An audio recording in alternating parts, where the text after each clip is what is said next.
Hi, I'm Garm1, and this is Midgardia's cool crowdfunding show. I'm here today with Corey Newton. How's it going? Pretty good. How about yourself? I'm doing pretty well. So, why don't you tell us a little bit about Terragon terrain? Absolutely. Terragons came from a collaboration between me and one of my good friends. We started playing D&D. Actually, I kind of forced them to play D&D because I was looking for people to play, and I'm always the DM. So we started playing, and they instantly got hooked, all my friends that I invited to this session. And my good friend and business partner was like, I love it, but I want it to be more immersive. And typically I hate that phrasing. I'm like, it's already so immersive.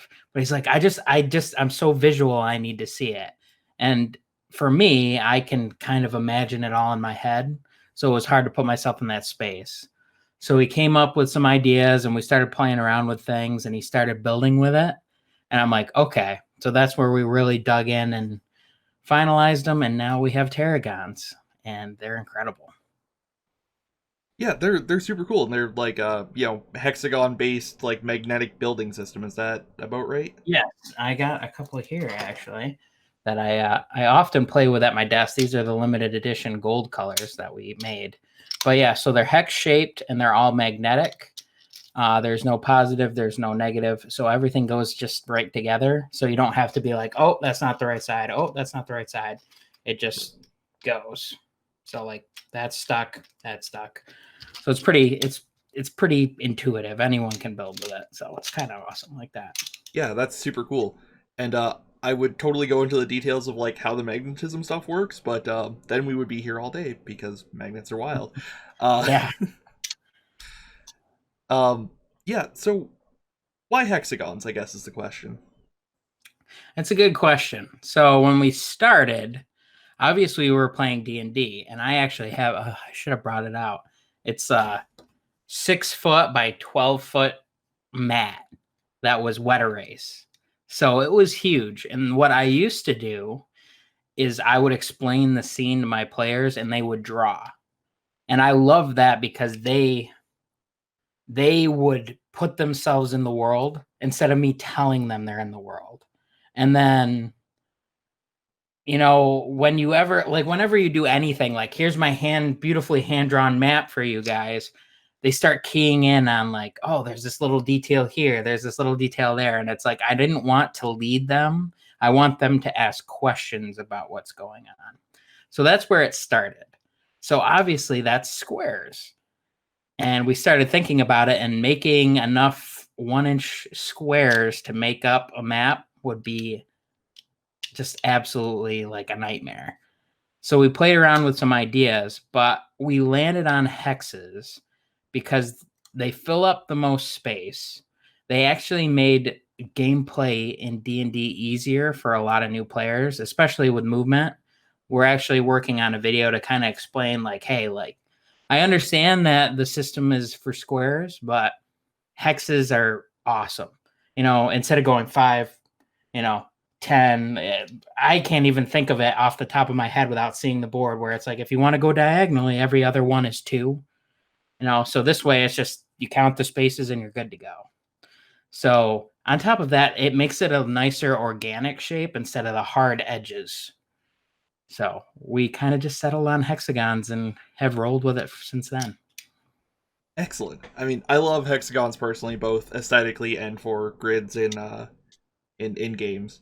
Uh, Yeah. Squares are for squares, you know.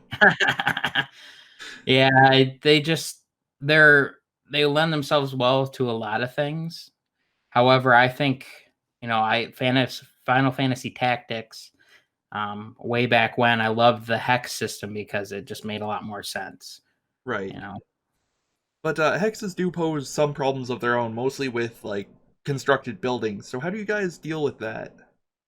Okay, yeah, so that's a really good point. So, to start out, the goal of the entire system is just kind of to be very abstract while still being realistic, which sounds kind of skewed, but we pick colors that are a little bit more muted and realistic. Like our grass is not an obnoxious, like excuse me, plasticky green grass, like where you look at it and go, that's just plastic.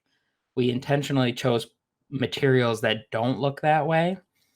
However, if you're doing something where we've done numerous scenes where you're in the middle of a town or whatever, you build the general shape and you still have the features there, but it doesn't have that square edge. So what we're hoping to do in the future, and something we kind of have in the works for like our big, like, okay, if this absolutely explodes, we'll provide more wall systems. That's actually kind of like a sneak peek at what the final stretch goal is. But it's the idea is we want it to start very simple so you can build something quick and it's never, oh, that's a wall for a building, or oh, that's the wall in a dungeon, or that's our scatter is very much an add-on to the tile system, which it's like, hey, I want to build this encounter for this game. So, I mean, you can stack these. A lot of people like to stack it up like that.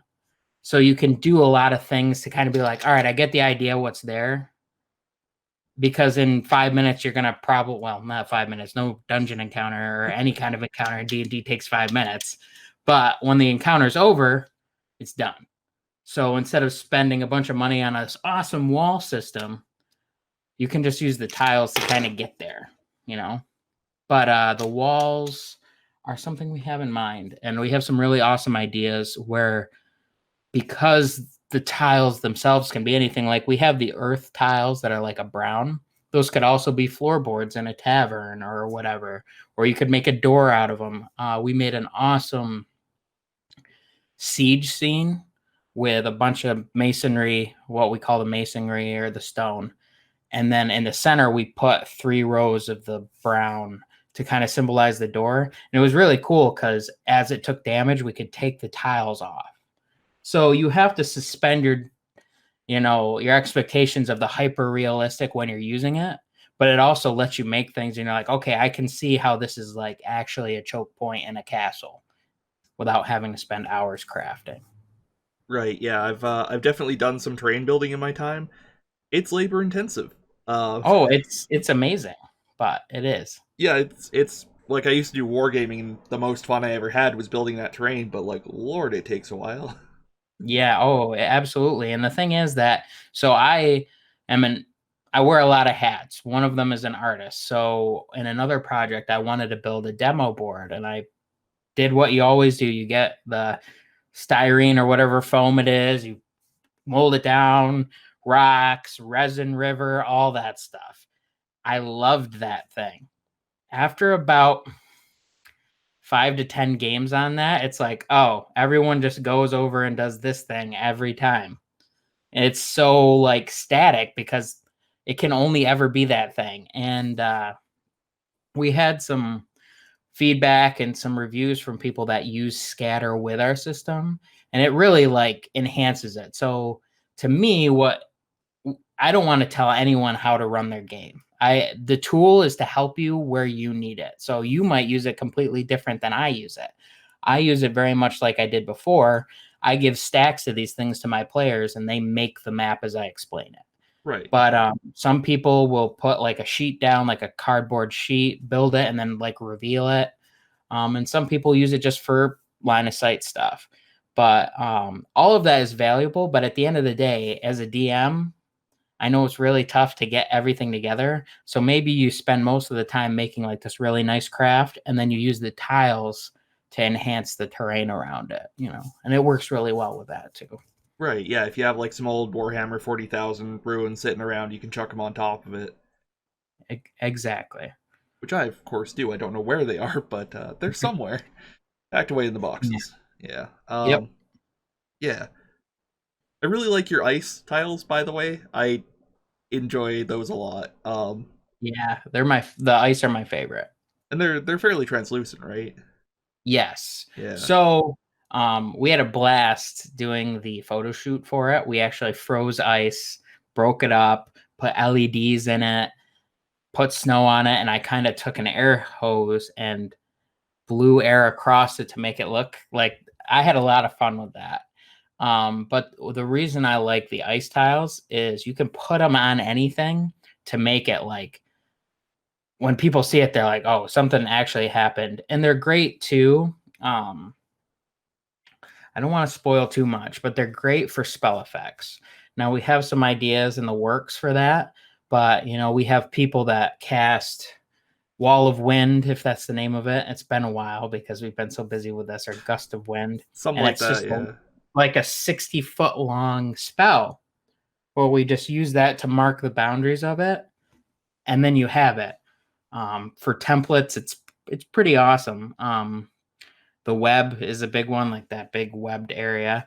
One of my friends loves that spell for keeping things at bay, and all of that stuff is really great with the system. And that's, like we have these gold tiles that are like limited edition for the Kickstarter if we hit certain stretch goals with followers. But we want stuff like that where you can build something really cool, but it's not always like, this gold tile could be treasure on the map.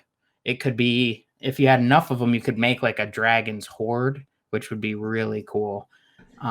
So we have a lot of awesome ideas on how to keep adding. And that's the thing is, it's really what you make out of it, which is another reason why we love it. Yeah. I had a D&D character a while back who had a like rune effect from some Kobold Press thing, which let Mm. me cover a certain area in ice. And as soon as I saw your ice tiles, I was just thinking about like how cool it would be to just like grab my stack because I obviously know how many they are, just like put them down to represent that. Yeah, exactly. And that's the thing is it's all about enhancing your experience. And a lot of people are like, well, why aren't they sloped? Why aren't they this, that, and the other? And it's like at the core of what we're trying to do is increase playability. So if you have a sloped tile, minis start tipping. Now, miniatures are miniatures. Like I might spend a long time painting them, but I'm not going to lose sleep if one of them gets chipped or damaged. Some people, they're their pride and their joy, and I understand that. So I want to make sure that the field is perfectly playable. Yeah, you might not have smooth gradients and everything like that, but it makes up for it in my mind because then you don't have to worry, oh, is that on that square or is that on that hex or is that on that whatever system you use? It's right there. I know it is because it fits perfectly on it. So Yeah. So how strong are the magnets in these? really strong. So we've actually had to we did a lot of selecting of magnets, and the design itself has, let me grab this again. The design itself has a magnet in each edge. We used to have one in the center. The problem with the one in the center was that it was too strong. You would try and remove one tile and it would always pick up the tile underneath it. We don't want that. We want people to be able to swap things in and out. So we removed it and we love it because it still allows stacking vertically because every magnet on each side aligns to whatever it needs to. So we found that the middle was kind of redundant. So it's just strong enough that I can now this is, again, these are prototypes, but I can do stuff like this. No problem. And I mean, that's 4 of them. Now, granted, if I shake it like that, well, we're still going to go. There we go. So then it would fall. But if you actually watch our Kickstarter video, I took 1,000 tiles and threw them off the table.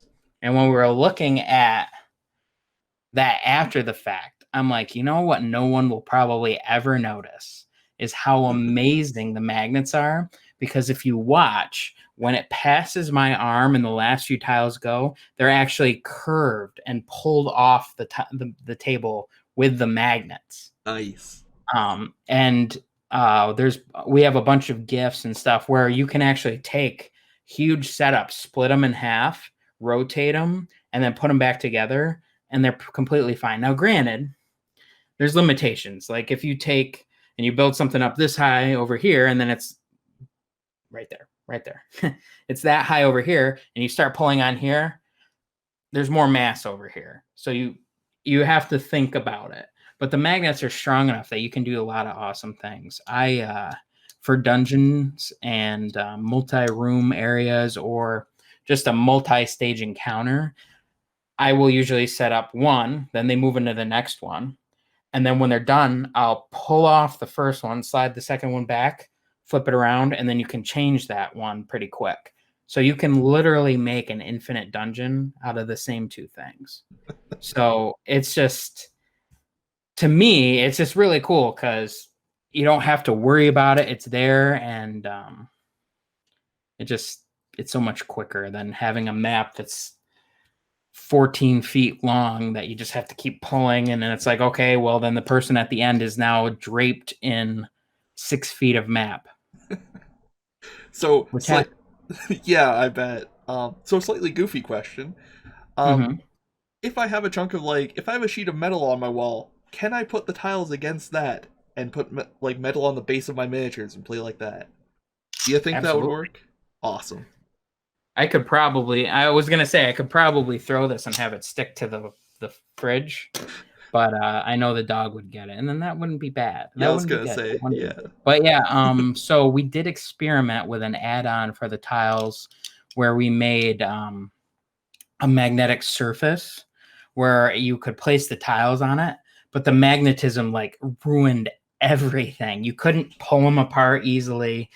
It just wasn't that great. However, if you were to do what you're talking about, you could absolutely do it. I would say that bigger miniatures like dragons, adult dragons, or stuff like that, Yeah. I'm not sure. Might want to Because stick to. Sorry, good. no, go ahead. I Go was ahead. gonna say you might want to stick to tokens for that. Yeah. Yeah. But if you're looking for, it's kind of funny because this whole system started in my campaign where I do more of a Kingmaker style campaign where there's this giant map and they might be working on different parts of the world at once. Like, oh, what's going on? There's a revolt over here and we've got to deal with this. Who do we, you know, that's a huge part of the games that I like to run because I like thinking about the larger scale. So these started as a way to keep track of all that, and then we're like, why don't we just use these for our encounters? It kind of spiraled from there because I used to have the big printed out maps, which looked beautiful, but every time they discovered something or a place got renamed, I had to go and print it off again. So it kind of evolved from that actually, which I had completely forgotten about until right now. But I mean, that literally lasted like 2 days until you got them on the table and you started playing with them, man. People that have zero interest in the hobby want them just because they're fun to play with. Like right now, I keep forcing myself to put these down because I just like, having them. Yeah, absolutely. And yeah, having your region map made out of those on just on the wall would be sick. Yep. And then we've gotten a lot of questions about people about crafting on the tiles. So our prototypes are 3D printed. So absolutely 100% you can do whatever you want to them. We don't, and all, like, our whole thing is all up front. We share everything with you, not hiding anything. We don't 100% know what the material is going to be, and it's not price or whatever. It's durability and the manufacturing process. So we don't want to say you can absolutely paint it easy. You don't even need to prime it. And then we get something and it's like, okay, you need to prime it. So I think it's people figure out ways to craft with every material every day. I just don't want to say this is how you would do it because I have flocked some of the tiles and it's nice. You can't stack them, but it's nice to give that finished look at the top, but to me, it looks nice, but it's a little bit too much once you get into a game. Like the first few minutes in a nice board in Warhammer, you're like, wow, this is amazing. And then you're like, okay, well, now my miniature's tipping over or my stuff's getting covered in flock. Like it was fun for the first couple minutes. And now it's like, I just want something that works. So Yeah, for sure. These are really cool. they are. um, I like hexes. I really like hexes. Um, so the color choice you guys made, are they easy to distinguish if you have some color insensitivity things various kinds of color blindness or So I can't say that we've openly tried it.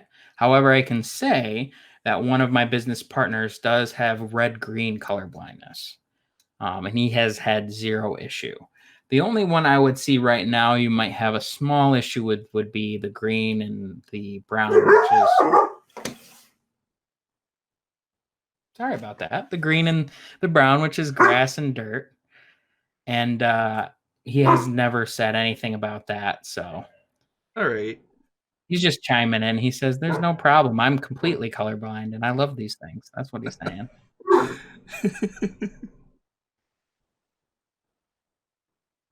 Yeah. But yeah, so I haven't seen any issues with it.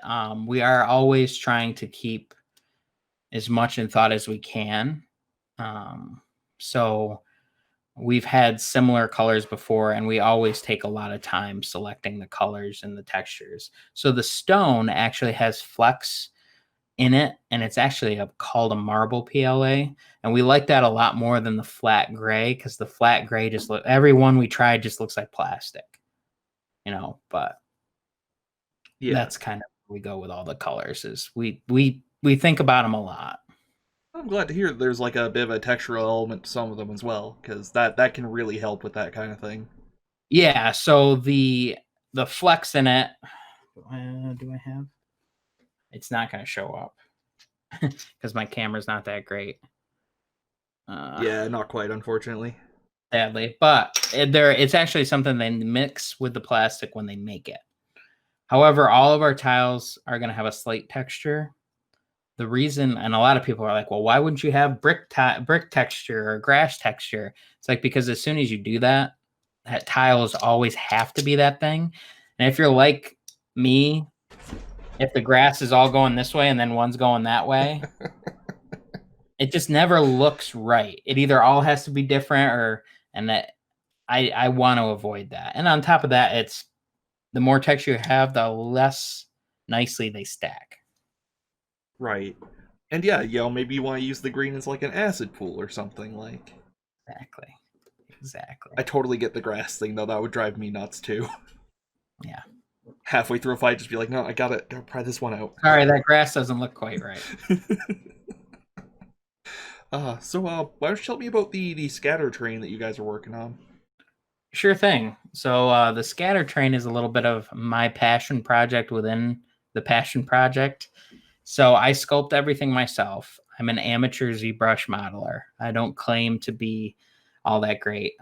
But the big reason we've chosen 3D printing, which we've got, I wouldn't say pushback, but we've had some questions about it, is that 3D printing allows us to provide backers a bigger variety of scatter. So not only, hey, there's trees, rocks, walls, columns, there's also various sizes of trees, rocks, columns, and we're playing around with numerous different types of trees, so you might get the small pack and each one's different. Nothing set in stone there, but 3D printing lets that happen. And we actually own our own 3D printing business. So we're very proud of the quality we can get. And we purchase all of our filament from the US, which is pretty awesome. So that's kind of our takeaway with that. And we were discussing, ways we could add value for Kickstarter backers. And the scatter kind of was like the perfect thing. Hey, we've been thinking about trying this out. I've wanted to sculpt for a while, so let's try throwing that in and provide options for people and see how it goes. And right now we've got rocks, trees, stone wall I just did last night. I'm working on a column tonight. We've got the BF tree, which I'm very happy about. It's 12 inches tall. And then I have some Arctic terrain ideas. One is like an icicle or something like that, where you could actually stick it to a wall or something, and it kind of is a little bit more diverse than just say, hey, this is one thing. And that's what's cool with all the terrain, is you can kind of put it wherever you want. So the tree, you can take the top off, the top's a bush or some underbrush or something that's hiding underneath something and you don't quite know what it is. And then the trunk can be a log somewhere. So instead of being like, all right, hey, you've got your woodland set, you've got a log and a tree, it's like they're all the same thing. Yeah, and hopefully with the different sizes of tree, you don't have the identical forest that we are quite familiar with as people who have been in the hobby for a while. Oh yeah, yeah. And I mean, let's just be real, like making trees is a nightmare if you want to do it as a hobbyist. But what's really cool is with the removable tops. Now the smallers you might have to balance the mini, but you can actually put the mini in the tree. So let's say, hey, I'm going to climb that tree. Well, you actually climb that tree. And one of my favorite lines from the Kickstarter page is, hey, if you fall from that cliff, now we can see how far you actually fell. So that's great for my DM friends, but the players don't like that so much. Yeah, So, I can see that for sure. Uh, anything else you'd like to bring up while we're here? well, I think the big thing that I always push when I talk to people about our company and about Terragons is one, we're not going anywhere. So you're not going to be all excited about Terragons back, get your stuff, be like, oh, this is awesome, and then be like, where's Terragons? We intend to really push this thing. I've been running myself around trying to, we're so happy with our success for our first Kickstarter, but we want to get this to more and more people. And that's what our goal. So we have a lot of awesome ideas on how we want to expand in the future. Now, none of this is set in stone. We've tossed around a million ideas, but one idea is the idea of a monthly subscription where you get certain themed sets every month.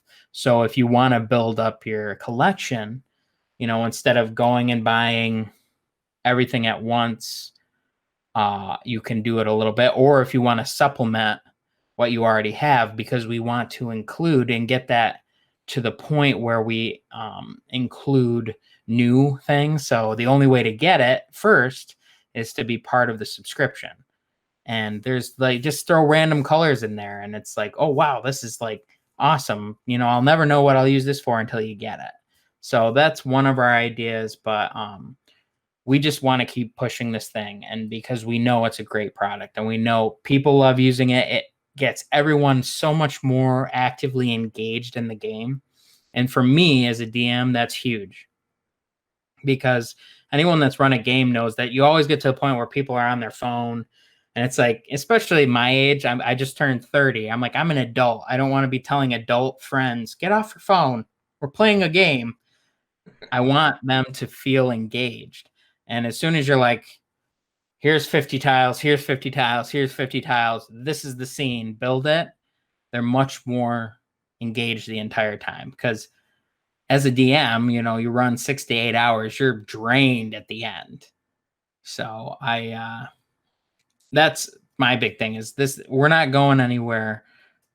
We want to keep pushing it. We have plans when someday when we're able to do conventions again, we'll be hitting those. We just have a lot of awesome ideas. And this isn't going to be our first product either. We want to make a lot of things that help people with their tabletop games, but something that's going to be with them forever. So your Terragons, if you back, you're going to have those for the rest of your gaming career. It's not like, oh, they were great for a couple of years, but now they just don't stick together like they used to. No, we have a 1 million game warranty on the magnetism of them. So that means 27 games plus for 100 years. So we want these things to last. We have tons of ideas for other Kickstarters to help with everything you can think of when it comes to tabletop and board games. And our company is very much local business. And for us, it's very important to bring business local. And I grew up in a small business. I've worked for small businesses my entire life.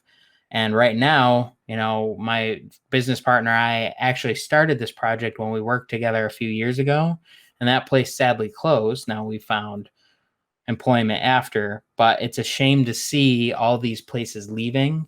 And our dream would one day to be, hey, we're bringing work and businesses back, and it just so happens to be something we're passionate about, which is gaming. So Yeah, absolutely.